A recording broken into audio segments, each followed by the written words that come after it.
1980ஆம் ஆண்டில் 10.8 கோடியாக இருந்த பாதிப்பு 2014ஆம் ஆண்டில் 42.2 கோடியாக அதிகரித்தது. நாம் இதைப் பற்றி பேசிக்கொண்டிருக்கும் இந்த நேரத்தில் பாதிக்கப்பட்டவர்களின் எண்ணிக்கை இன்னும் சில லட்சமோ கோடியோ அதிகரித்திருக்கும். சர்க்கரை நோயை பற்றிய உலக சுகாதார நிறுவனத்தின் தரவுகள் இவை. இந்த நோயால் மட்டும் 2016ஆம் ஆண்டில் 10,60,000 பேர் உயிரிழந்திருக்கின்றனர். உலக அளவில் உயிரிழப்புகளுக்கான 7வது முக்கிய காரணமாக சர்க்கரை நோய் இருக்கிறது. இந்தியாவில் 3 கோடிக்கும் மேற்பட்டோர் இந்த நோயால் பாதிக்கப்பட்டுள்ளனர். சர்க்கரை நோய் என்பது உடலின் ஏதோ ஒரு பகுதியை மட்டும் பாதிப்பது கிடையாது. பல்வேறு வகையான நோய்களுக்கான வாசலாக அது இருக்கிறது. மேலும் ஒருவர் அந்த நோயால் பாதிக்கப்பட்டால் அவரது பரம்பரையே சர்க்கரை நோயால் பாதிக்கப்படும் அபாயமும் உள்ளது. அதனால்தான் மொத்த மருத்துவ உலகமும் சர்க்கரை நோய்க்கான விழிப்புணர்வை அதிகரிக்க பல்வேறு முயற்சிகளை எடுத்து வருகிறது. இதை அடிப்படையாக கொண்டு சர்க்கரை நோயாளிகளின் குடும்பத்தினருக்காக முக்கியமான 10 ஆலோசனைகளை அளிக்கிறார் சர்க்கரை நோய் மருத்துவர்கள். பெற்றோரில் ஒருவருக்கு சர்க்கரை நோய் இருந்தால் அவர்களின் குழந்தைகளுக்கு நோய் தாக்குவதற்கான வாய்ப்பு 25% உள்ளது. பெற்றோரில் இருவருக்கும் சர்க்கரை நோய் இருந்தால் குழந்தைகளுக்கும் வருவதற்கான வாய்ப்பு 80% அதிகரிக்கும். குறிப்பாக அப்பாவுக்கு சர்க்கரை நோய் இருந்தால் மகனுக்கும், அம்மாவுக்கு இருந்தால் மகளுக்கும் இந்நோய் தாக்குவதற்கான வாய்ப்புகள் அதிகம். சர்க்கரை நோயால் பாதிக்கப்பட்டவர்களின் குடும்பத்தினர் நோயாளிகளுக்கு மிகச்சிறந்த ஆதரவை அளிக்க வேண்டும். குறிப்பாக இந்நோயால் பாதிக்கப்பட்டவர்கள் பெரும்பாலும் மன அழுத்தத்துக்கு ஆளாகியிருப்பார்கள். அதனால் வீட்டில் உள்ளவர்கள் பாசிட்டிவாக பேசி அவர்களின் எதிர்மறை சிந்தனைகளை போக்க வேண்டும். வீட்டில் சர்க்கரை நோயாளிகள் இருந்தால் அவர்களின் சாப்பாடு, வாழ்க்கை முறை ஆகியவற்றில் சரியான வழிமுறைகளை பின்பற்ற குடும்பத்தினர் ஒத்துழைப்பு அளிக்க வேண்டும். உதாரணமாக, வீட்டில் யாருக்காவது பிறந்தநாள் கேக் வெட்டும்போது சர்க்கரை நோயாளிகளிடம் பரவாயில்லை, இன்னைக்கு ஒரு நாள் கேக் சாப்பிட்டா ஒன்னும் ஆயிடாது என்பது போல பேசி அவர்களின் கட்டுப்பாட்டை தகர்க்கக்கூடாது. அவர்கள் நோயை நிர்வகிக்க போதுமான ஆதரவை அளிக்க வேண்டும். பெற்றோருக்கு சர்க்கரை நோய் இருந்தால் குழந்தைகளை சிறிய வயது முதலே ஆரோக்கியமான உணவு பழக்கம், உடற்பயிற்சி ஆகியவற்றுக்கு பழக்க வேண்டும். இது போன்ற பழக்க வழக்கங்களை பல் துலக்குவது, குளிப்பது போன்ற அவர்களின் அன்றாடச் செயல்களாக மாற்றிவிட வேண்டும்.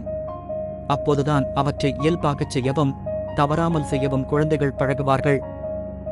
இத்தகைய பழக்கங்களை வழக்கமாக்கும் போது 25 வயதில் சர்க்கரை நோய் பாதிக்கும் வாய்ப்பு இருந்தால் அதை 80 வயதுக்கு தள்ளிப் போட முடியும். சிலருக்கு வராமல் தடுக்கவும் முடியும். பிரசவத்தின் போது ஏற்படும் ஹார்மோன் மாற்றம், மெனோபாஸ் நிலையை அடைந்த பிறகு ஏற்படும் ஹார்மோன் மாற்றம் மற்றும் உடல்பருமன் ஆகியவற்றால் ஆண்களைக் காட்டிலும் பெண்கள் அதிக அளவில் சர்க்கரை நோய்க்கு ஆளாகின்றனர். குறிப்பாக கர்ப்பகால சர்க்கரை நோய் 10 பெண்களில் 3-4 பேரை பாதிக்கிறது. கர்ப்ப காலத்தில் பெண்கள் 6 முதல் 7 வரை கிலோ எடை அதிகரிப்பது சாதாரணமானது. அதற்கு மேல் எடை அதிகரித்தால் அவை தேவையற்ற கொழுப்புதான். ஆண்களை பொறுத்தவரை ஹார்மோன் மாற்றங்கள் பெரிய அளவில் நடைபெறுவதில்லை. குடும்ப பின்னணி, புகைப்பழக்கம், மதுப்பழக்கம் இவைதான் சர்க்கரை நோய் பாதிப்பதற்கான முக்கிய காரணமாக உள்ளது. சர்க்கரை நோய் குழந்தையின்மை பிரச்சனைக்கும் வழிவகுக்கும். எனவே சிறுவயதிலேயே சர்க்கரை நோயால் பாதிக்கப்பட்டவர்கள், டைப் 1 சர்க்கரை நோயால் பாதிக்கப்பட்டவர்கள் உடற்பயிற்சி, சத்தான உணவு பழக்க வழக்கம் ஆகியவற்றை பின்பற்றி இரத்தத்தில் சர்க்கரையின் அளவை கட்டுக்குள் வைத்திருந்தால் திருமணத்துக்கு பிறகு ஆண்களுக்கு விந்தணு குறைபாடு, பெண்களுக்கு கருச்சிதைவு போன்ற பிரச்சனைகள் ஏற்படாது. மன அழுத்தமும் சர்க்கரை நோய் பாதிப்பதற்கான முக்கிய காரணமாக பார்க்கப்படுகிறது. தூக்கமின்மை, அலுவலகத்தில் இரவு நேர ஷிப்டில் பணியாற்றுவது, இரத்த அழுத்தத்தில் ஏற்படும் மாற்றங்கள் போன்ற காரணங்களால் உயிரியல் கடிகாரம் பாதிக்கப்பட்டு வளர்சிதை மாற்றம் குறைகிறது. இது தேவையற்ற கொழுப்புகள் உடலில் சேர்வதற்கு வழிவகுத்து உடல் பருமனை உண்டாக்குகிறது. உடல் பருமன் சர்க்கரை நோயை வரவழைக்கும்.